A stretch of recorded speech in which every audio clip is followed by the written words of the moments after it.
We'll start. Yeah, friends, welcome to our today's class. And today, as planned, we will be discussing about employees tax planning, which is since all of you are executive MBA students, so the topic might be relevant for you. All most of you are in employment, so definitely whatever we are going to learn that will be useful to you. So I am going for screen sharing right now. Wait a minute.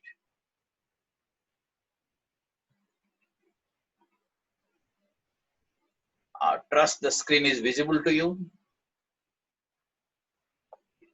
Yes, Right. sir. Visible, sir. Yeah. So employees tax planning. Coming to this concept of employees tax planning, uh, it is a part of, you can say, salaries tax planning. We call it as employees tax planning. Employees receive salary. They might have some other kind of incomes also, like interest income. Some of the employees might have. And when talking to the tax planning related to salaries, so there are broadly two aspects to it. One is from employer's point of view, we can see the tax planning aspects. Employer pays remuneration. So he should plan the remuneration payment in such a way that the entire remuneration is deductible as his expenses. That is from employer's point of view, that aspect has to be seen. And from employee's point of view, it has to be seen that the remuneration that they are receiving are taxable at a minimum rate of tax. So their tax burden should be minimized. So that is important from employee's point of view. Our today's class will be focusing on from employee side, this is employee's aspect. Okay, so that's why we are calling it as the employees tax plan. Okay, right. And to enter into that topic, we have to quickly brush up that what we have learned earlier. So earlier we have understood that it is the total income which is chargeable to tax. Is it not? The total income of the assets is chargeable to tax. And to arrive at the total income, first of all, we need to know what is gross total income. And that from gross total income, some deductions has to be made, then only will be coming, will be able to get total income. And gross total income, we can compute like this. These are the 5 heads of the income. Can anyone, if you read it quickly, these heads? 5 heads of the Sir, income. salaries. First one, Salaries. salaries. Yeah. Second one, income from house property. Right. Third one, profit and gains of business or profession. Yeah. Fourth one, capital gains. Right. Fifth one, income from other sources. Right. So most of the cases, salaried people have these two kinds of income. One is salary and it's income from other sources. Salary they definitely receive. As an employee, they receive a salary. And income from other sources includes interest income, income, and from banks. That is one part. Most of the people have these two kinds of income. Some people may, addition to that, may have this income from house property. They might have some let out property. That income might be there, or they might be having one self-occupied house property, and in that property there might be a housing loan, and the salaried people might be claiming interest loss on that housing loan. That possibility might be there in case employee is having a house property and also a housing loan. Profit and gains of business and profession, some employees might be, in addition to their employment, might be involved in some kind of business or some kind of profession. In those cases, this income will be coming. And capital gain, this income will come only when the employee transfers some kind of capital assets. Let us say sales house, sells a land, urban land, like this. Then only capital gain income will be there, right? But most of the cases, which are the normal heads we see in case of salaried employees? Can you guess again?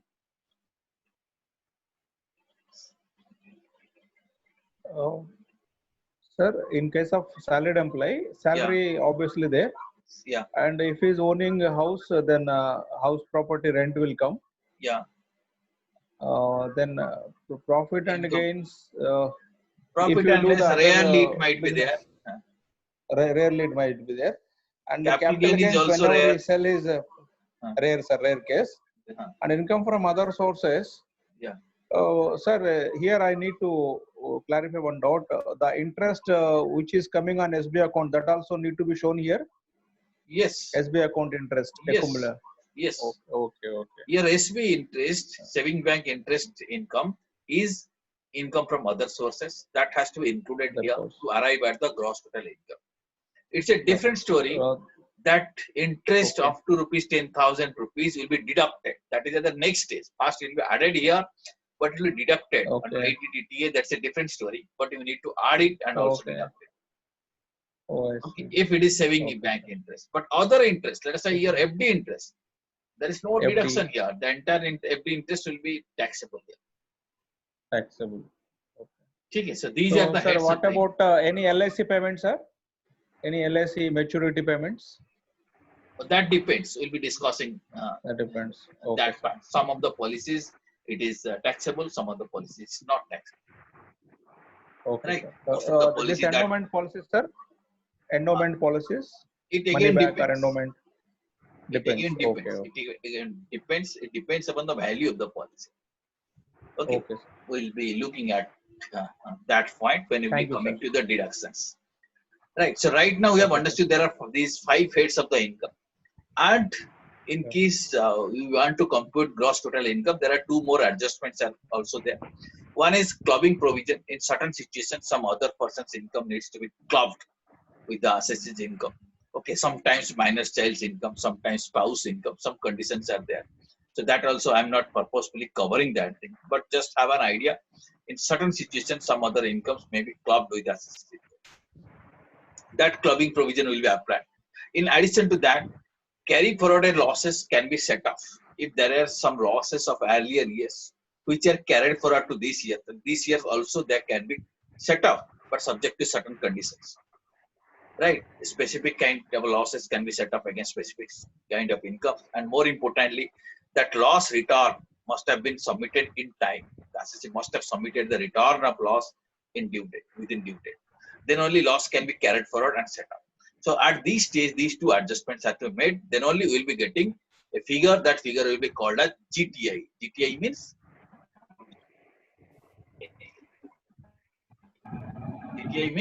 Gross. total income. Okay, gross total Uh, income. But Gross total income. gross total income. But gross total income is not chargeable to tax. What is chargeable to tax is total income. Right? Total income. How to compute total income? There will be some deductions. Right? But before that, each chapter there are some deductions. For example, on salary, we'll be seeing some deductions, and there will be some reliefs also. There will be some rebates also. Okay, what are these things you'll be learning subsequently?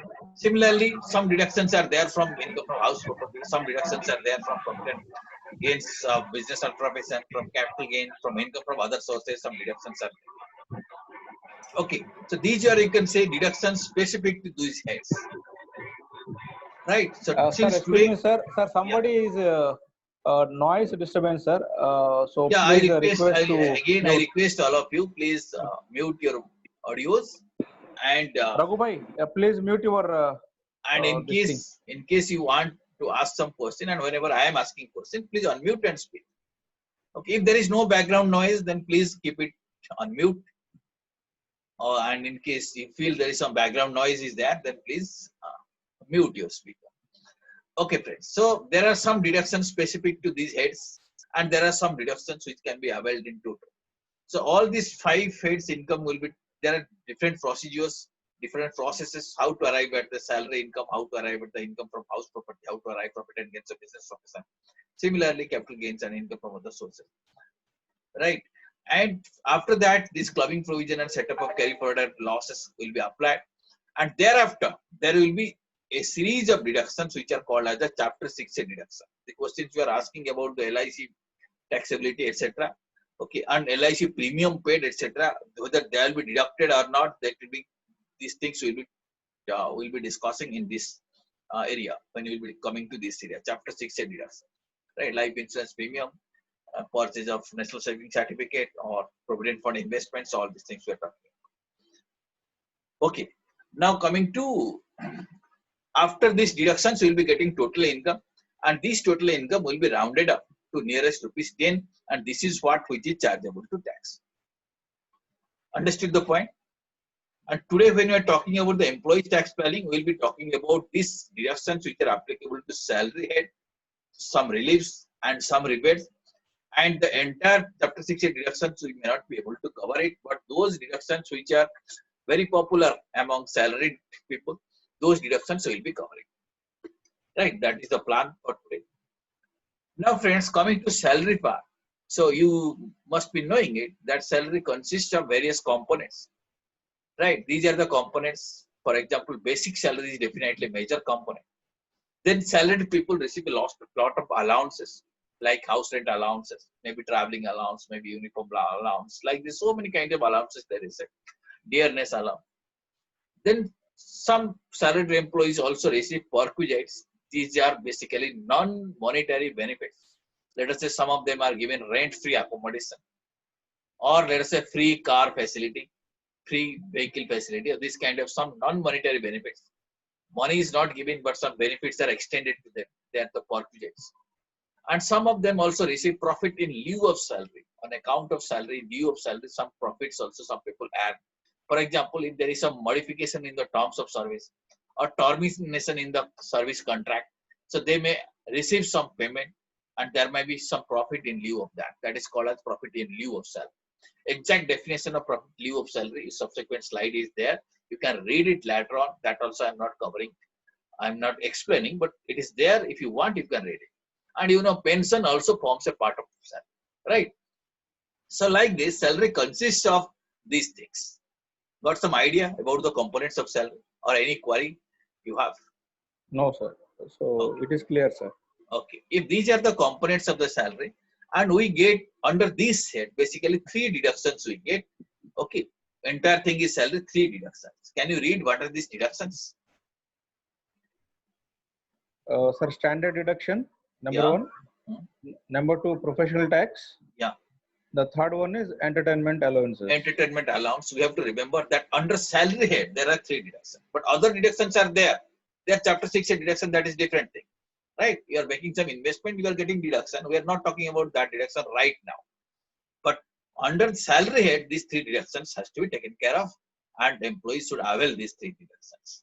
Okay, as I was telling you, if you want to understand what is the meaning of profit in lieu of salary, this is the exactly definition which is given in the section 73.2.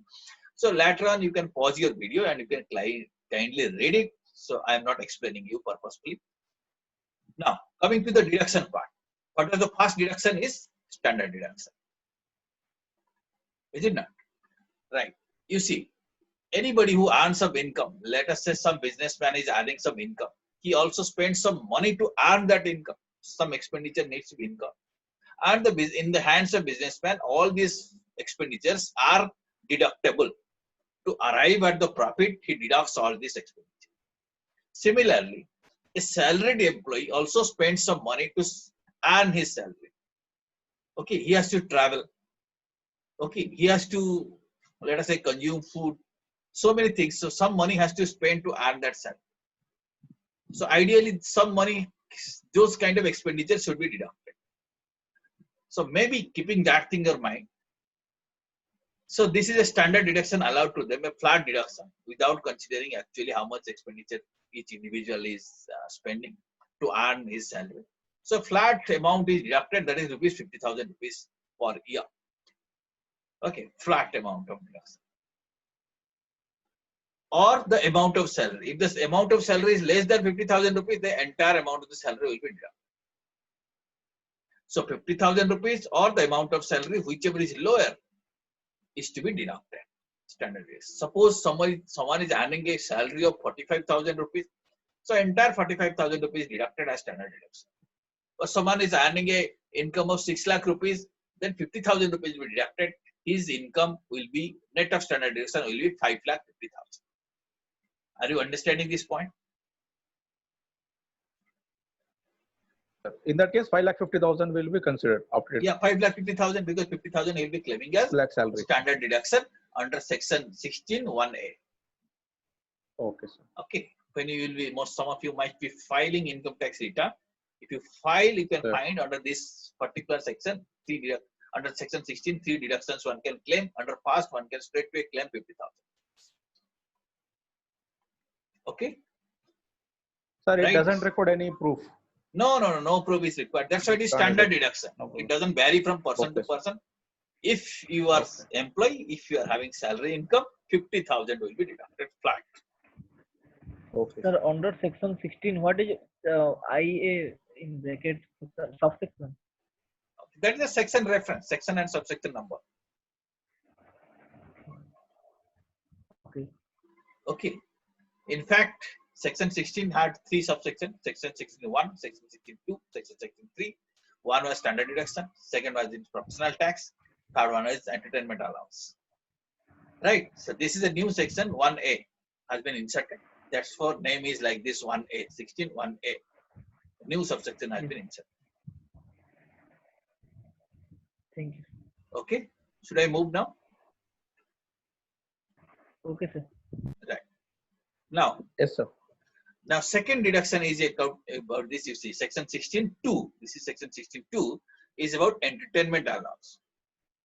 First deduction, it is very much practical. All employees enjoy this thing. But second deduction is like this. We have to classify the employees into 2 categories. One is government employees. Second is other employees.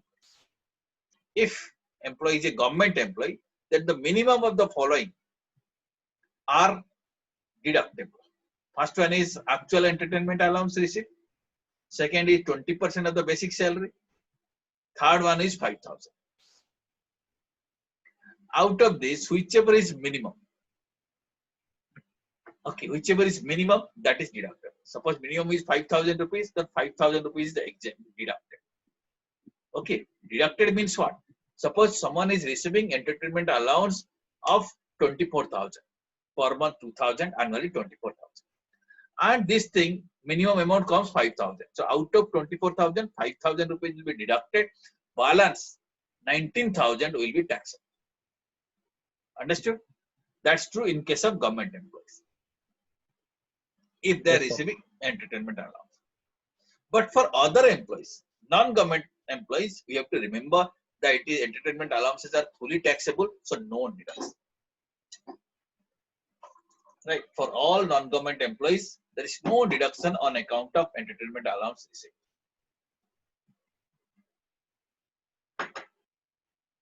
Is it clear? Yes, sir. Clear, sir. Is it clear? Right. Now, the third allowance, the same thing what I explained you.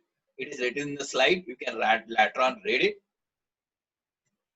Now, third deduction is, as we had discussed earlier, this comes under section 16(3). You see, that is called professional tax or tax on employment.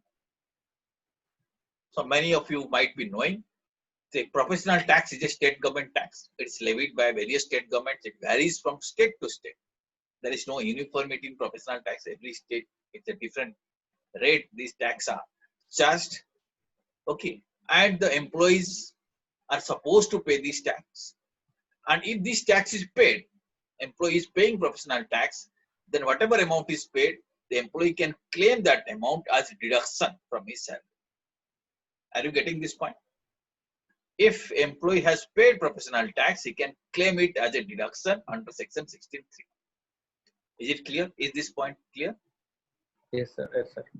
Sometimes what happens, professional tax paid by employees are also reimbursed by the employer. Employee is paying, but employers are reimbursing. If that is the case, then first, the amount will be added with the employee's salary as a perquisite. First, it will be treated as a salary, as a perquisite. Then again, this will be allowed to be allowed as a deduction in employee's salary. First, it will be added to the salary, then it will be deducted as a deduction. Okay, in case employer is reimbursing the professional tax practice, that means he is paying some additional salary. Therefore, it will be added to the salary and subsequently it will be deducted from salary. Is it clear? Yes, sir. Clear, sir. Now, professional tax varies from state to state. I am just showing you an example of the state of Odisha. This is the rate of professional tax only. Okay, and up to this much of salary, there is 13,304. There is no professional tax. From 13,304 to 25,000, so rupees 225 per month tax has to be paid. If the monthly salary is above 20,000 rupees, then 200 per month has to be paid for all the months except February. In February, 300 rupees per month has to be paid. Okay, so this is the slab rate. It varies from state to state. So these kind of taxes are required to be paid on Sir, any employer. logics are here for February 300 particularly? No, you see, the total is 2,700. So how that has to be Okay. paid instead of paying odd amount? Okay, Okay, sir. Okay. so they are distributed like Yes, sir. this. Suppose 200, Okay, sir. 200 for 11 months is how much? 2,000, 200, 2,200 plus 300. Total, the 2,500 rupees is 2,500. total 2,500, Okay. not 2,700, 2,500 rupees. So Fine. 2,500 instead of distributing in 12 months evenly, Okay. it will come some odd figure. So 1 month they made it 300, Okay. all other months 200. That's the only, that Okay. appears to be logic. We don't know actually what is the logic. Okay. Okay, sir. Okay. Just like I told you, standard deduction, that appears to be the logic, but really what is the logic, we cannot say.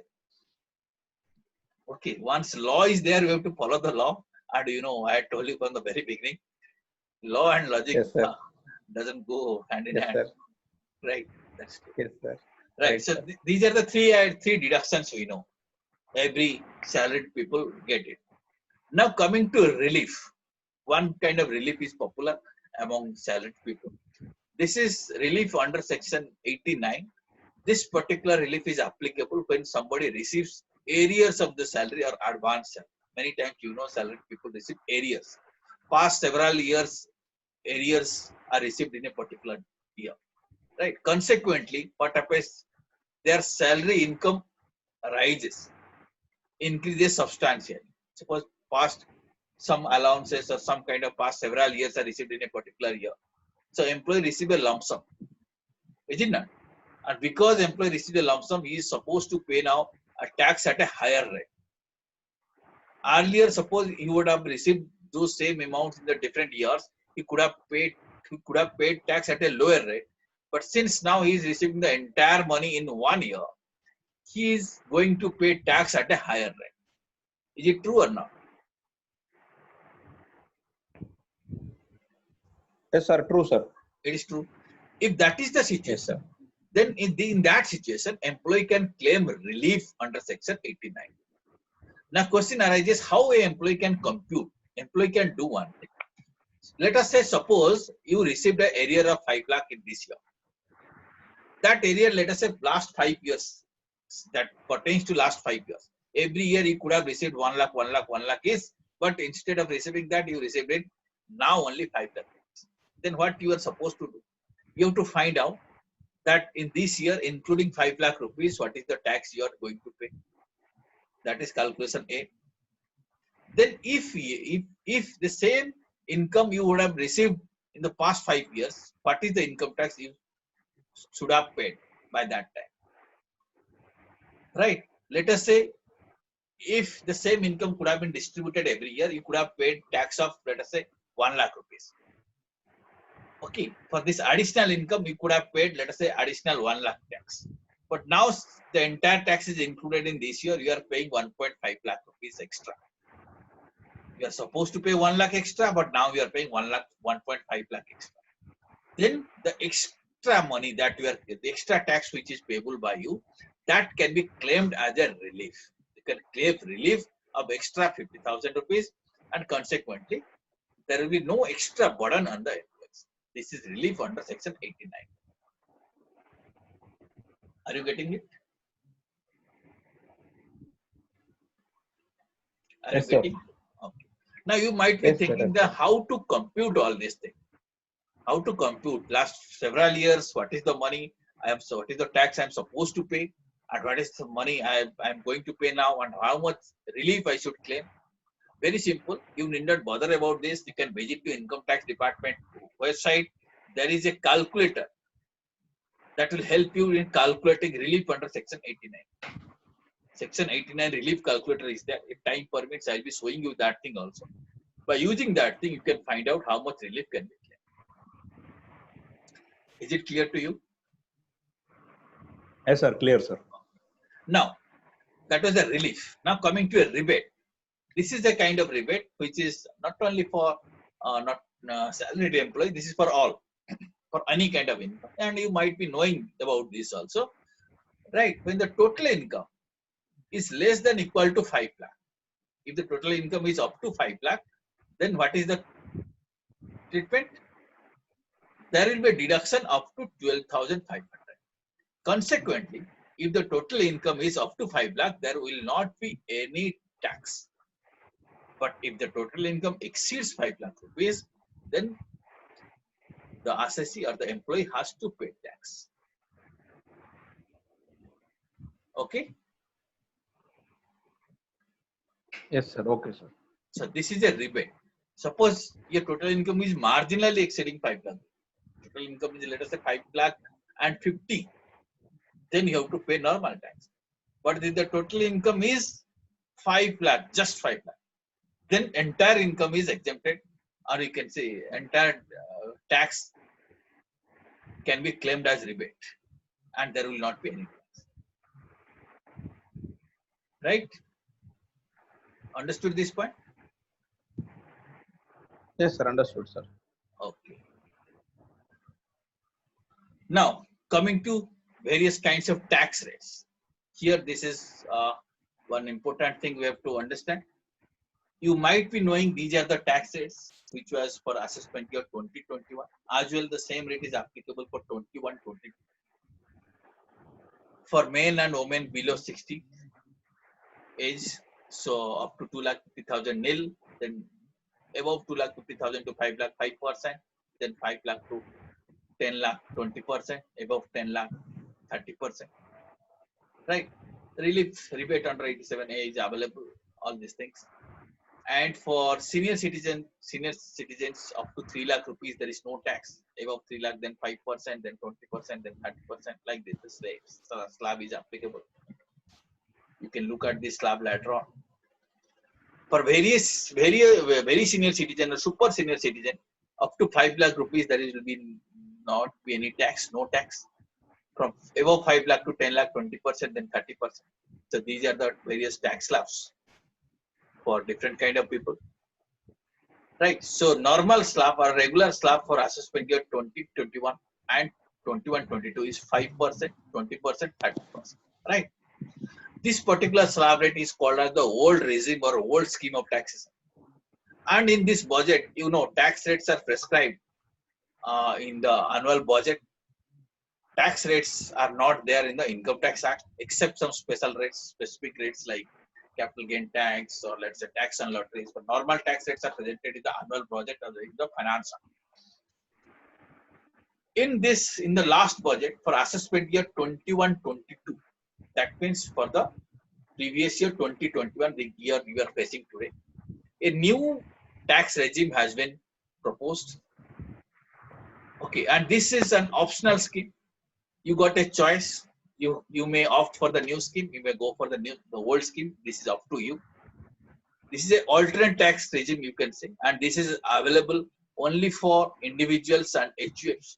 No other person, companies cannot go for that. Individuals HUFs can opt this new scheme. But you can go to the new scheme at the cost of certain deductions and rebates. If you are opting for new scheme, the issue is that, or the problem is that, you cannot claim some deductions and some rebates. So if you are eligible to this kind of deduction, let us say you are eligible to standard deductions, right? You are eligible to some kind of investments you are making, and because of which you are eligible to take Chapter 6A deductions. So then new scheme may not be helping you. Old scheme is better. Otherwise, if you are not investing anywhere, you are not eligible any kind of deduction, then definitely new scheme is better. So it depends from person to person. For some people, old scheme is better. Some other people, new scheme is better. And if you opt for this new scheme, optional scheme, alternate scheme, tax rates will be like this without any deduction. Up to 2.5 lakh rupees nil. Then 2.5 lakh to 5 lakh 5%. Then 5 lakh to 7.5 lakh 10%. Above 7.5 till 10 lakh 15%. Above 10 till 12.5 lakh 20%. Above 12.5 lakh up to 15 lakh 25%. Above 15 lakh is 30%. So this is a new choice, right? So you can opt for this scheme. Now you have to actually check which scheme is beneficial for you.